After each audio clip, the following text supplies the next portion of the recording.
இந்த சமூகம் இந்த மண்ணிலே இருக்கக்கூடாது என்பதுதான் அவர்களுடைய ஒற்றை அஜெண்டாவாக இருக்கின்றது. வக்ஃப் அப்படின்னு சொன்னா இது என்னமோ முஸ்லிம்களுக்கு உள்ளதுன்னு கிடையாது. இது அரசாங்கத்தினுடைய ஒரு நிர்வாகம். இந்த வக்ஃப் வாரியத்துல பெண்கள் உறுப்பினர்களா இல்ல, பெண்களை நாங்கள் உறுப்பினர்களாக கொண்டு வரோம். பொய்க்காரங்க பெண்கள் இதுல மெம்பர் இல்ல அப்படின்னு சொன்னா நம்ம தமிழ்நாட்டிலே பாத்திமா முசாஃபர் மெம்பரா இருக்காங்க. ஒரு மதம் சம்பந்தப்பட்ட விவகாரங்களில் அந்த வாரியத்தில் அந்த மதத்தினர் தான் இருந்து அதை சரி செய்ய முடியும் இல்லையா? இப்ப இந்து அறநிலையத்துறை இருக்கு, அதுல 2 முஸ்லிம்களை வச்சுக்கலாம் அப்படின்னு சொன்னா ஒத்துக்குவாங்களா? மாட்டாங்க. அதுக்கு எடுத்துக்காட்டு இப்படி சொல்லட்டும், இல்லங்க வக்ஃப் வாரிய சொத்துக்களை பராமரிப்பதுல, வாடகை வாங்குவதில் லஞ்சம் இருக்கு, முறைகேடு இருக்கு, அதையெல்லாம் நாங்க சரி பண்றதுக்கு ஒரு சட்டம் கொண்டு வரேன்னு சொல்லுங்க, அது இந்த சமூகம் ஏத்துக்கொள்ளும். வக்ஃப் வில்லேஜ் தமிழ்நாட்டுல இருக்குது, ஒரு கிராமமே வக்ஃபுனுடைய சொத்துன்னு சொல்றாங்க, அதுல முஸ்லிம்கள் இல்ல. திருச்சி பக்கத்துல திருச்செந்துறை. எப்பவுமே நம்ம மேல ஒரு எதிர்வினை தொடுக்கும் பொழுது அந்த சட்டத்தை பத்தி படிப்போம், அந்த விவகாரத்தை பத்தி தெரிஞ்சுப்போம். முத்தலாக்கை பத்தி வரும்பொழுதுதான் முத்தலாக்கினுடைய சட்டத்தை நம்ம புரட்டி பார்ப்போம். இப்போ வக்ஃபை பத்தி நம்ம தெரிஞ்சுட்டு இருக்கிறோம். திப்பு சுல்தான் போன்ற மன்னர்கள் எவ்வளவோ நிலத்தை இனாமாக கோயில்களுக்கு கொடுத்திருக்காங்க. இதெல்லாம் நடந்தது. அவுரங்கசீப் கொடுத்திருக்கிறார். இவங்க அவுரங்கசீப் கோயில்களை இடித்தாருன்னு சொல்றாங்க. ஆனால் அப்படி அவர் இடிக்கணும் ஒரு கோயில் கூட இருக்கு. ஈத் முடிஞ்சது, பள்ளிவாசல் வெறிச்சோடி. பசியோடு இருந்தோம், பள்ளிவாசல்கள் நிறைந்திருந்தது, வயிறு நிறைந்து விட்டது, பள்ளிவாசல்கள் காலியா. இப்ப நம்ம சொகுசா இருப்போம், வேற யாராவது எல்லாத்தையும் சரி செஞ்சு தருவாங்க. முஸ்லிம் இல்லாத போராட்டக்காரர்கள் கூட நமக்காக போராடி வெற்றியை வாங்கி தருவாங்க. நான் சொகுசா இருப்பேன் அப்படின்னா அல்லாஹ் பாதுகாப்பு.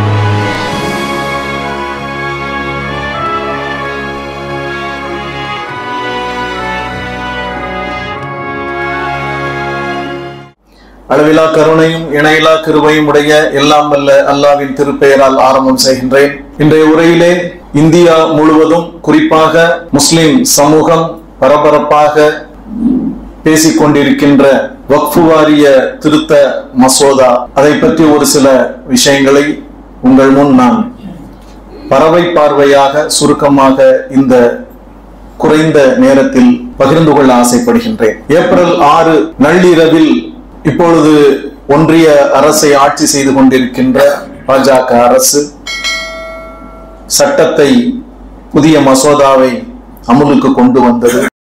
புதிய வக்ஃப் வாரிய திருத்த மசோதா இருட்டில் கொண்டு வரப்பட்ட ஒரு மசோதா. இதற்கு முன்பாக 2013க்கு பிறகு இந்த திருத்த மசோதா அமுல்படுத்தப்படுகின்றது. அவர்கள் எப்பொழுது ஆட்சிக்கு வந்தார்களோ அப்பொழுதெல்லாம் சிறுபான்மை மக்கள் மீது, குறிப்பாக முஸ்லிம்கள் மீது தொடர்ச்சியாக எதிர்வினைகளை தொடுத்து கொண்டே இருக்கின்றார்கள். இந்த சமூகம் இந்த மண்ணிலே இருக்கக்கூடாது என்பதுதான் அவர்களுடைய ஒற்றை அஜெண்டாவாக இருக்கின்றது. முத்தலாக் சட்டத்தை கொண்டு வந்தார்கள், CAA, NRC, அப்புறம் காஷ்மீர் ஆக்ட் 370 நீக்கம், பள்ளிவாசல்களை தொடர்ந்து இடித்துக் கொண்டிருக்கின்றார்கள். இப்பொழுது வக்ஃப் பில்லை கொண்டு வந்து கொண்டிருக்கிறார்கள். இந்த வகுப்புவாத சக்திகள் முஸ்லிம்கள் இந்த மண்ணில் இருக்கக்கூடாது, அவர்கள் தங்களுடைய மத வழிபாட்டு தலங்களை 100 ஆண்டுகள் 500 ஆண்டுகளுக்கு முன்பாக அடக்கம் செய்யப்பட்ட முஸ்லிம் மண்ணறைகளில் தங்களுடைய தெய்வங்களை தேடிக்கொண்டிருக்கின்றார்கள். தங்களுடைய பக்தி கொண்டாட்டங்களை அல்லாஹ்வின் இல்லத்தில் நிகழ்த்தி கொண்டிருக்கின்றார்கள். அதையெல்லாம் நம்ம வலைவழிகளில் பார்த்துட்டு இருக்கிறோம் இல்லையா? அதோட தொடர்ச்சியா அது கொண்டு வராங்க. இது மிகப்பெரிய சொத்தை கொண்டது. இந்த வக்ஃப் வாரியம் என்பது, வக்ஃபுக்கு இருக்கக்கூடிய சொத்து என்பது இஸ்லாம் சமூகத்திற்கான ஒரு வாழ்வாதாரம். இந்த மார்க்கம் இந்த மண்ணில் நிலை பெறுவதற்கான முக்கிய பொருளாதார ஊற்றாக இருக்கின்றது. அதை அழித்து விட்டோம் என்று சொன்னால் இந்த சமூகத்தின் முன்னேற்றம் தடைபட்டுவிடும் இல்லையா? அதுக்கு எங்கெங்க இந்த சமூகம் வளர்கின்றது, எங்கெல்லாம் முன்னேறுகிறதோ அதற்கான வேர்களை இவர்கள் வெட்டிவிட துடித்துக் கொண்டிருக்கின்றார்கள். அதற்கான முயற்சிகளை செய்து கொண்டிருக்கின்றார்கள். அதன் தொடர்ச்சியாகத்தான் இந்த வக்ஃபினுடைய புதிய திருத்த மசோதா. அவங்க கிட்ட கேட்கும் பொழுது அவங்க சொல்றாங்க, இந்த வக்ஃப் வாரியத்தில் வெளிப்படைத்தன்மை இல்லை, மறைவா நிறைய விஷயங்கள் நடந்துகிட்டு இருக்கு, ரொம்ப வெளிப்படையாக தெரிய வேண்டும், அதற்காக இந்த திருத்த மசோதாக்கள் அஜெண்டாவை நம்ம கொண்டு வரோம்னு சொல்றாங்க. இந்த வக்ஃப் கமிட்டியில வரவு செலவுகளை நாங்க ஒழுங்கமைப்பு சீர் செய்ய போறோம், அதெல்லாம் சரியா இல்ல, அதெல்லாம் சரி பண்ண போறோம். ஆனா உங்களுடைய வணக்க வழிபாடுகள் எல்லாம் நாங்கள் தலையிடுவதில்லை. அது யாரும் தலையிட முடியாது இல்லையா? அவங்க சொல்றாங்க உங்களுடைய வணக்க வழிபாடுகள்ல நாங்க தலையிடுவதில்லை, அது நீங்க தலையிடவே முடியாது.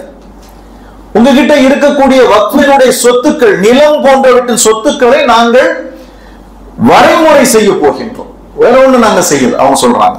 அடுத்து ஏழை எளியவர்களுக்கு நன்மை செய்வதற்கு, முஸ்லிம் ஏழை எளியவர்களுக்கு நன்மை செய்யறதுக்கு தான் நாங்க இந்த சட்டங்களை புதுசா திருத்தங்கள் கொண்டு வரோம்னு சொல்றாங்க.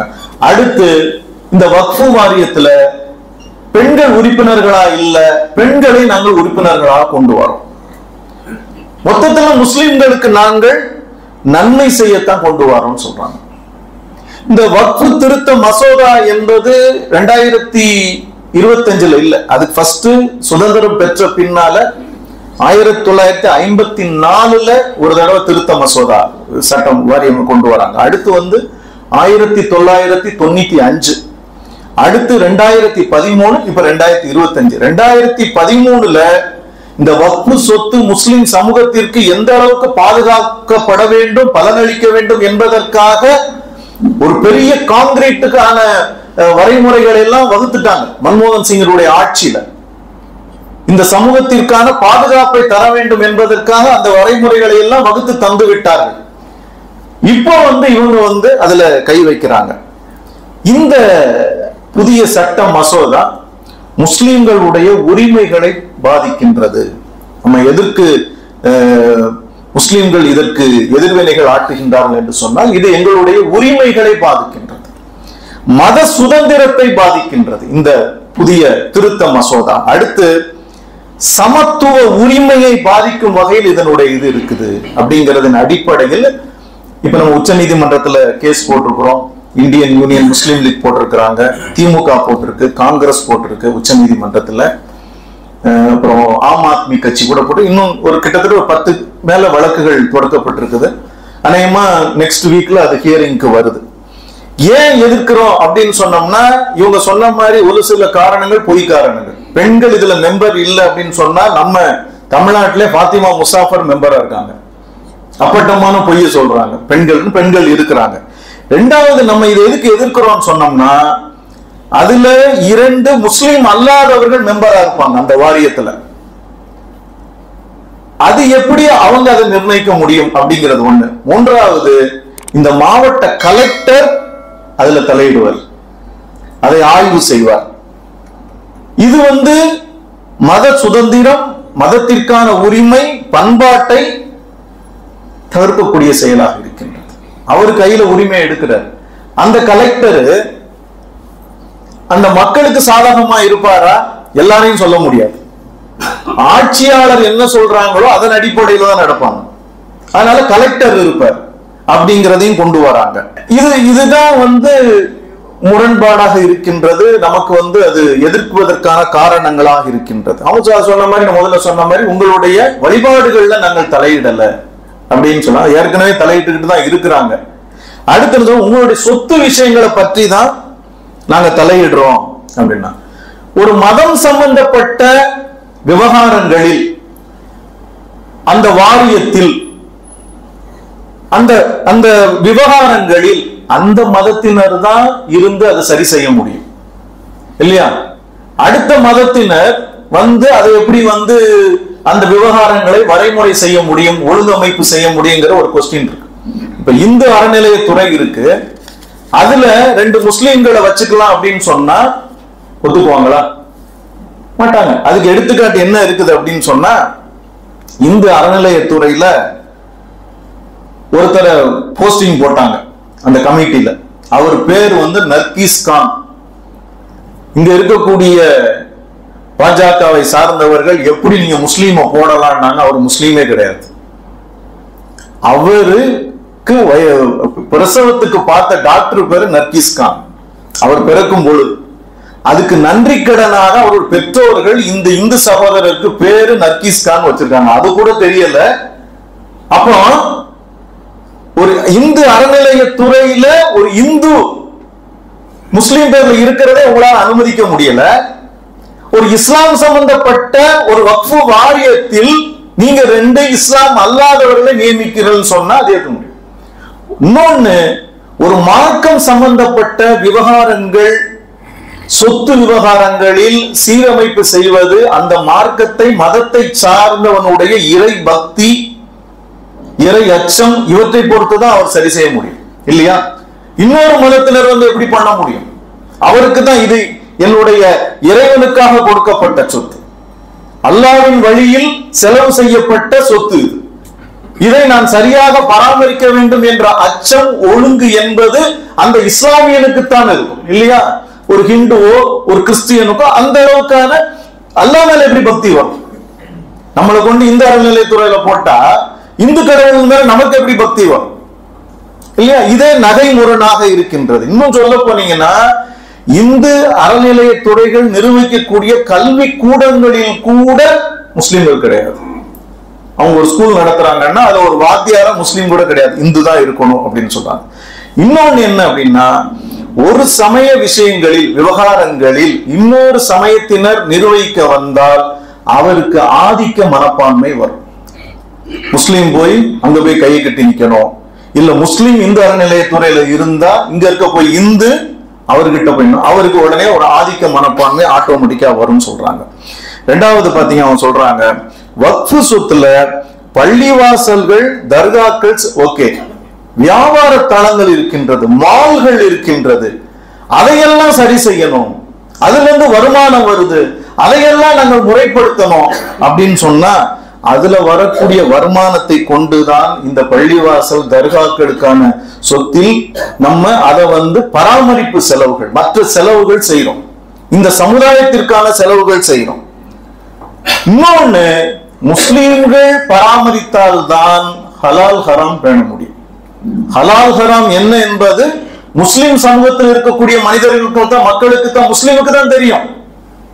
அது ஒரு இந்து உட்கார்ந்துட்டு இது ஹலால்ல வருதா ஹராம, கடையை யாருக்கு வாடகைக்கு விட்டுருக்கிறேன், வருமானம் வருதுங்கிறதுக்காக பள்ளிவாசலுடைய வக்ஃபு வாரிய சொத்தை ஒரு கடையை ஒரு சாராய வியாபாரி கொடுக்க முடியுமா? வருமானம் வருதுன்னு சொல்லிட்டு அதை பேணுவது என்பது முஸ்லீம் தான் சரியாக செய்ய முடியும். இதை ஒண்ணு பார்க்கிறோம். இந்த வக்ஃபு என்பதை நாம் முதல்ல நமக்கு ஒரு புரிதல் வேண்டும். வக்ஃபு அப்படின்னு சொன்னா இது என்னமோ முஸ்லிம்களுக்கு உள்ளதுன்னு கிடையாது. இது அரசாங்கத்தினுடைய ஒரு நிர்வாகம், அரசாங்கத்தினுடைய கமிட்டி.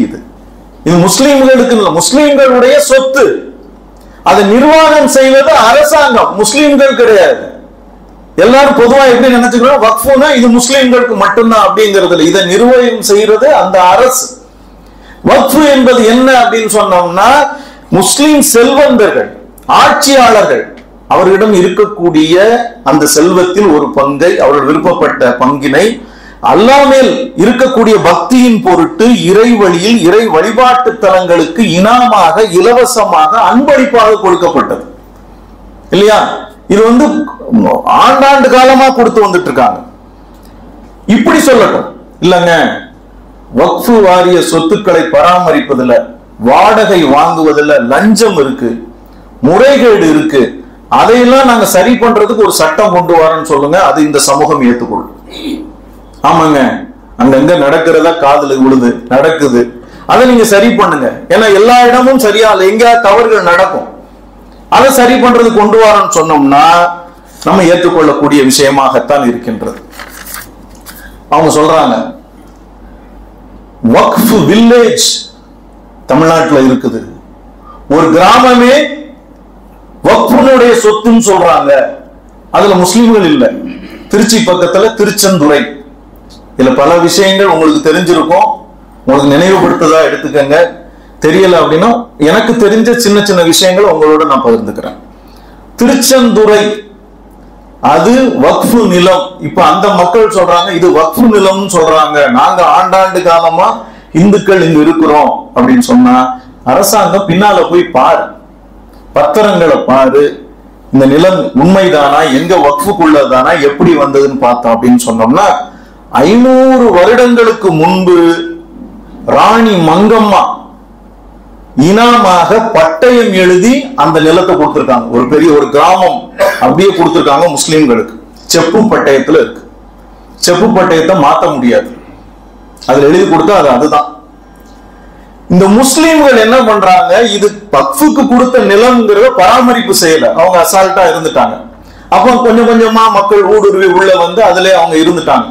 இப்ப என்ன சொல்றாங்க, நாங்க இத்தனை வருஷம் இருந்துட்டோம், இது எங்களுடைய நிலம் சொல்றாங்க. இப்ப இத ஒரு அஜெண்டா கொண்டு வராங்க. எப்போதும் இனாமா கொடுத்ததை வந்து மாற்ற முடியாது, அது சட்ட விஷயங்கள் இருக்கிறது. அப்போ அரசாங்கம் அது உள்ள போய் பார்த்துச்சுன்னா ஆக்கிரமிப்பு பண்ணி இருக்கிறாங்க பாருங்க, அவங்க மேலதான் கேஸ் போகணும். நீங்க எப்படி இதை வக்ஃப் நிலம் சொல்றீங்கன்னு சொல்லி அதை அப்படி திருப்ப கூடாது. அப்ப இது என்ன ஆகுது அப்படின்னு சொன்னோம்னா, இந்த விஷயங்களை நம்ம நிறைய தெரிஞ்சுக்கிட்டோம்னா தான் நம்மோடு பழகக்கூடிய சகோதர சமுதாய நண்பர்களுக்கு அதை எடுத்து சொல்ல முடியும்.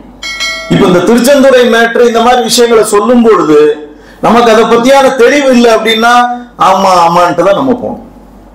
எப்பவுமே நம்ம மேல ஒரு எதிர்வினை தொடுக்கும் பொழுதுதான் அந்த சட்டத்தை பத்தி படிப்போம், அந்த விவகாரத்தை பத்தி தெரிஞ்சுப்போம். முத்தலாக்கை பத்தி வரும்பொழுதுதான் முத்தலாக்கினுடைய சட்டத்தை நம்ம புரட்டி பார்த்தோம். இப்ப வக்ஃபை பத்தி நம்ம தெரிஞ்சுட்டு இருக்கிறோம் அப்படின்னு சொல்றாங்க. அடுத்து வந்து பாத்தீங்கன்னா அந்த செப்பு பட்டயம் கொடுக்கும் பொழுது, அந்த இனாமா ராணி மங்கம்மா கொடுக்கும் பொழுது பத்திரப்பதிவு கிடையாது. ஆங்கிலேயர் ஆட்சிக்கு பின்னாலதான் டாக்குமெண்டேஷன் பத்திரப்பதிவு வந்தது. அப்படின்னா இன்னும் சொல்ல போனா நாகூர் தர்காவிற்கு சரபோஜி மன்னர் நிலங்களை கொடுத்திருக்கிறார். இதெல்லாம் அடுத்தடுத்து ஒன்னொன்னா கொண்டு வருவாங்க. ஏன்னா 40 ஆர்டிகிள் 40 ஆக்ட் 40 ஒன்னு இருக்கு, அதையும் இவங்க கொண்டு வராங்க, அதை நீக்கம் பண்றாங்க. என்ன அப்படின்னா, இது வக்ஃப் நிலம் நீங்க கொண்டு போனீங்கன்னா அவங்க ஏத்துக்க மாட்டாங்க. அந்த டாக்குமெண்ட் ரொம்ப அது கரெக்டா, இப்ப நீங்க செப்பு பட்டயத்தை எங்க போய் எடுக்க முடியும்? இது எங்க வக்ஃப் நிலம் கொண்டா அவங்க அவ்வளவு ஈஸியா அதை ஏத்துக்க மாட்டாங்க. அது பெரிய விளக்கங்கள் நிறைய கொடுக்கணும், நான் ஓரளவு சுருக்கமா நான் சொல்லிடுறேன். இது முஸ்லிம்களுடைய கவனக்குறைவுனால அங்க இருக்கக்கூடிய மக்கள் அதை சொந்தமாக்கி கொண்டார்கள் அப்படின்னு சொல்றாங்க. திப்பு சுல்தான் போன்ற மன்னர்கள் எவ்வளவோ நிலத்தை இனாமாக கோயில்களுக்கு கொடுத்திருக்கிறாங்க. இதெல்லாம் நடந்திருக்கு. அவுரங்கசீப் கொடுத்திருக்கிறார். இவங்க அவுரங்கசீப் வந்து கோயில்களை இடித்தாருன்னு சொல்றாங்க. ஆனால் அப்படி அவர் இடிக்கணும் ஒரு கோயில் கூட இருக்காது இல்லையா? அவ்வளவு கோயில்களுக்கு இடம் கொடுத்திருக்கிறார், கோயில்களுக்கு நிதி உதவி பண்ணியிருக்காரு. இவ்வளவு விஷயம் இருக்கு. இப்போ வழக்கு தொடரப்பட்டிருக்குது. இன்ஷா அல்லாஹ் பொறுத்திருந்து பார்ப்போம். இன்னும் நிறைய டீட்டெயில் படிங்க. அதற்கான எதிர்ப்பு போராட்டங்களில் நம்ம கலந்து கொள்வோம். இவங்க என்ன அப்படின்னு சொன்னா, எப்பொழுது ஆட்சிக்கு வந்தார்களோ அப்பொழுது தங்களுடைய வெறுப்பு பிரச்சாரத்தை இன்னும் வீரியமாக்கி விட்டார்கள். அதற்கான களத்தை உருவாக்கி விட்டார்கள். இதுக்குள்ள வந்துருங்க, நான் உங்களை சுட்டுறேன், உங்களை போட்டு தள்ளிடுறேன். மக்கள் மத்தியில் பொதுவான பார்வையில் முஸ்லிம்கள் மீது வெறுப்பை விதைக்க ஆரம்பித்து விட்டார்கள். அது நடந்துகிட்டே இருக்கு. பொது மனிதன் மனதில் வந்து ஆமா அவங்க சொல்றது கரெக்ட் தானே, இவ்வளவு ஆக்கிரமிப்பு பண்ணி இருக்கிறாங்களே அப்படிங்கிறதையும் அவர்கள் பண்ண ஆரம்பிச்சிட்டாங்க. முஸ்லிம்கள் இப்பொழுது சுய ஆய்வு செய்ய வேண்டும். எங்கே பிரச்சனை, என்ன செய்யணும், நாம் ஏன் இந்த சோதனைகள் நம்மை தொடர்ந்து வந்து கொண்டிருக்கின்றது? பாருங்க, ரமலான் கடந்த மாதம், இந்த மாசத்தினுடைய ஸ்டார்டிங் வரைக்கும் இருந்தது. ஈத் முடிஞ்சது, பள்ளிவாசல் வெறிச்சோடி விட்டது. பசியோடு இருந்தோம், பள்ளிவாசல்கள் நிறைந்திருந்தது. வயிறு நிறைந்து விட்டது, பள்ளிவாசல்கள் காலியாகி விட்டது. மறுபடியும் நம்ம பயான்ல சொல்லிக்கிட்டு இருக்கிறோம், படிச்சுக்கிட்டு இருக்கிறோம், பயான்கள்ல கேட்கிறோம். ரமலான் என்பது சடங்கு அல்ல, சம்பிரதாயம் அல்ல. அந்த மாதத்துல மட்டும் திருக்குரானோடு நீங்கள் இருக்காதீர்கள். திருக்குரானை உங்களுடைய இறுதி மூச்சு வரை உங்களுடைய வாழ்க்கையில் வைத்திருங்கள். நம்ம இபாதத் பண்ணா போதும் நினைக்கிறோம், தொழுகை செஞ்சா போதும், நோன்பு வச்சுட்டா போதும், உம்ரா செஞ்சுட்டா போதும், ஜகாத். அது மட்டும் அல்ல, அல்லாஹ்வினுடைய சுன்னத்துக்களை நீங்கள் அறிய வேண்டும், அல்லாஹ்வை பற்றி அறிய வேண்டும். பலவீனமானவர்கள் தாக்கப்படும் போதெல்லாம் ஒரு காலத்தில் பலவீனர்களை ஆட்சியாளர்களாக மாற்றக்கூடிய அதிகாரமும் ஆற்றலும் அல்லாஹ்வுக்கு இருக்கிறது என்பதை நாம் அறிய வேண்டும். ஒரு காலத்தில் இந்த யூதர்களை கிறிஸ்தவர்கள் அடிமையாக்கி விரட்டி அடித்தார்கள். இன்னைக்கு 1.5 கோடி 2 கோடிக்குள்ள இருக்கக்கூடிய யூதர்கள் உலகத்தை ஆட்சி செய்கின்றார்கள். எல்லாம் கொண்டு வருவான் சைக்கிள். உகது போர் எடுத்துக்கங்க, ஆல் இம்ரானுடைய வசனங்களை பாருங்க. உங்களுக்கு காயம்பட்டது போல அவர்களுக்கும் காயம்பட்டிருந்தது. இந்த மாதிரியா இந்த நிகழ்வுகளை நான் மாறி மாறி வரச் செய்கின்றேன். அந்த வசனம் தான் சொல்றேன், நான் வாசிச்ச முதல் வசனம். நீங்கள் சோர்வடைந்து விடாதீர்கள், கவலை கொள்ளாதீர்கள். எங்க பிரச்சனைங்கிறத பாருங்க. குர்ஆனோடு நம்முடைய வாழ்க்கை இருக்கின்றதா? அண்ணல் நபி ஸல்லல்லாஹு அலைஹி வஸல்லம் அவர் காலத்தில் வேறுபட்ட மனிதர்கள் அநாகரிகத்தில் திளைத்திருந்த மனிதர்கள் நாகரிகத்திற்குள் ஒற்றை நூலில் கோர்க்கப்பட்டது இந்த குர்ஆன். மிகப்பெரிய மாற்றத்தை கொண்டு வந்தது குர்ஆன். எனவே அந்த பலவீனமான மனிதர்களுக்கு அல்லாஹ் வெற்றியை கொடுத்தான். ஏனென்று சொன்னால் அவர்கள் அல்லாஹ்வை முழுமையாக அறிந்திருந்தார்கள், திருக்குர்ஆனை தங்களுடைய வாழ்வியலாக கொண்டிருந்தார்கள். நம்ம கடமைக்கு படிக்கணும். என்னுடைய வாழ்க்கையில் திருக்குர்ஆன் இருக்கிறதா என்பதை நாம் சுய ஆய்வு செய்யவில்லை. அதனாலதான் உலகம் எல்லாம் இஸ்லாம் கபலீகரம் செய்யப்படுகின்றது. கண்ணியத்திற்குரிய சகோதரர்களே, எவ்வளவு துஆ கேட்டோம் ரமலான்ல, எவ்வளவு இபாதத்துக்கள் செய்தோம், ஏன் இந்த முகட்டை தாண்டவில்லையா? அல்லாஹ்விடம் சென்றடையவில்லையா? ஏன் இந்த சோதனை? சிந்தித்து பார்க்கின்றன. எங்க குறை இருக்குது, எங்கே பலவீனம் இருக்கின்றது? நம்முடைய வாழ்க்கையில், நம்முடைய ஈமானில், நம்முடைய செயல்பாடுகளில், நம்முடைய எண்ணத்தில், நம்முடைய உள்ளத்தில், நம்முடைய குடும்பத்தில் எங்கே பலவீனம் இருக்கின்றது? சிந்தித்து பார்க்கணும். கண்ணியத்திற்குரிய சகோதரர்களே, கவலை கொள்ளவே தேவையில்லை. அல்லாஹ் ஒருபோதும் இறை நம்பிக்கையாளர்களை கைவிடுவதில்லை. கண்ணியத்திற்குரிய சகோதரர்களே, இமாம் ஷாஃபி ரஹ்மத்துல்லாஹி அலைஹி அவர்கள் அறிவிக்கின்றார்கள், வளமான காலங்களில் நீங்கள் வசதியாக வாழ்கின்ற காலத்தில் நீங்கள் அல்லாஹ்வை நினைத்துக் கொள்ளுங்கள், அப்பதான் மறந்துடும். செழிப்பா இருக்கும் பொழுது ஏதோ சில கடமைகளை செஞ்சுட்டு போய்கிட்டே இருக்கும். இமாம் ஷாஃபி ரஹ்மத்துல்லாஹி அலைஹி அவர்கள் அறிவிக்கின்றார்கள், நீங்கள் வளமான வசதியான காலத்தில் அல்லாஹ்வை நினைத்துக் கொள்ளுங்கள், நீங்கள் சிரமப்பட்டு கொண்டிருக்கின்ற காலத்தில் அல்லாஹ் உங்களை நினைப்பால் உங்களுக்கு உதவுவான். ஒரு காரியம் எதிர்பார்க்கின்றோம், நிறைவேறிவிட்டால் அல்ஹம்துலில்லாஹ் சொல்லுங்கள். நிறைவேறவில்லையா 2 முறை அல்ஹம்துலில்லாஹ் சொல்லுங்கள். இன்னும் சிறப்பானதை அல்லாஹ் தஆலா தரவிருக்கிறான் என்பதை. இவர்கள் எல்லாம் இஸ்லாத்தினுடைய எதிரிகள் ஒன்றுமல்ல. ஃபிரௌன், நம்ரூத், அபூஜஹல், இவர்களை எல்லாம் வெற்றி கொண்ட மார்க்கம் இஸ்லாம். எப்படி வெற்றி கொண்டார்கள் என்று சொன்னால் அல்லாஹ்வின் மீதான தவக்கல், தக்வா, ஈமானுடைய பலம். எங்கே சருகுகிறோம் என்பதை சிந்தித்து பாருங்கள். கண்ணியத்துக்குரிய சகோதரர்களே, நீங்க வரலாறுகளை திருப்பி பாருங்கள், பின்னோக்கி பாருங்கள். முஸ்லிம்களுடைய வெற்றி பட்டியலை பார்த்தால் எப்பொழுது அவர்கள் படைபலம் குண்டியவர்களாக, வலிமை குண்டியவர்களாக, ஆனால் ஈமானில் பலமானவர்களாக இருந்தார்கள். அல்லாஹ் தஆலா வெற்றியை கொடுத்தான். ஹுனைனுடைய யுத்தம் நீங்க போய் படிங்க, குர்ஆன்ல ஹுனைன் போட்டுட்டு சர்ச் பண்ணி படிங்க. உங்களுக்கு இதற்கு முன்பு என்னுடைய உதவி உங்களுக்கு வந்திருக்கின்றது. அல்லாஹ் கூறுகின்றான், இந்த ஹுனைனுடைய காலத்தில் நீங்கள் உங்களுடைய படைப்பெருக்கம் உங்களை இருமாப்பில் ஆழ்த்தி இருந்தது. 12,000 பேர்.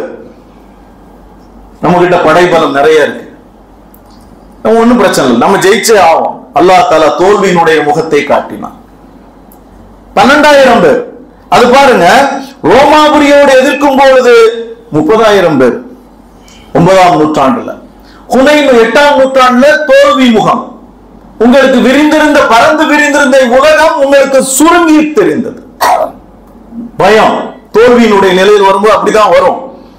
அப்படியே போங்க, மக்காவினுடைய வெற்றி 10,000 பேர் படைபலம். அடுத்து போங்க, கத்தக் வெற்றி 3000 பேர், உஹது போர் 1000 பேர், பத்ர் போர் 330 பேர் வெற்றி. படைபலம் இல்லை என்று யாரும் ஓடவில்லை. திருக்குர்ஆனுடைய பாதையில் இருந்து நாம் தவறி வாழ்ந்து கொண்டிருக்கின்றோம். நாகரிகம் என்ற போர்வையில் நாம் அநாகரிகத்தின் உச்சத்தில் வாழ்ந்து கொண்டிருக்கின்றோம்.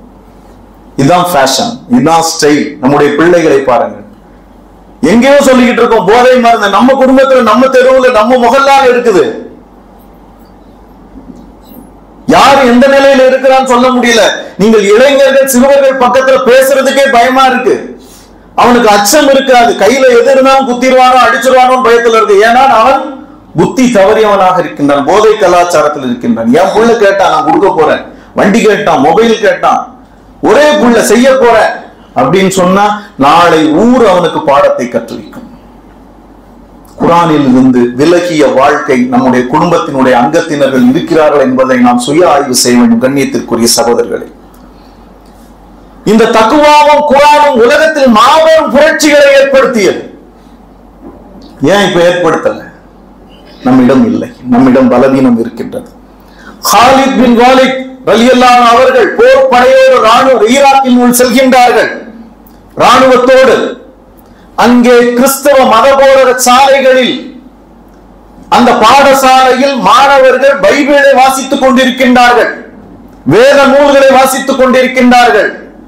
அங்கே ஹாலித் பின் வாலித் ரலியல்லாஹு அன்ஹு அவர்கள் அவர்களுக்கான உரிமைகளை கொடுத்தார்கள், அவர்களுக்கு சுதந்திரத்தை தந்தார்கள்.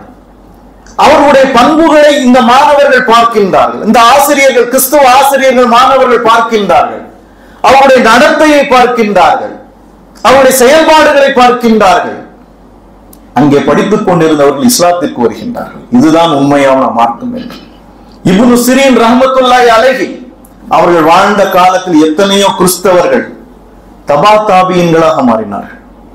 இஸ்லாத்தினுடைய மார்க்க அறிஞர்களாக மாற்றியது இந்த குர்ஆன், இந்த மார்க்கம்.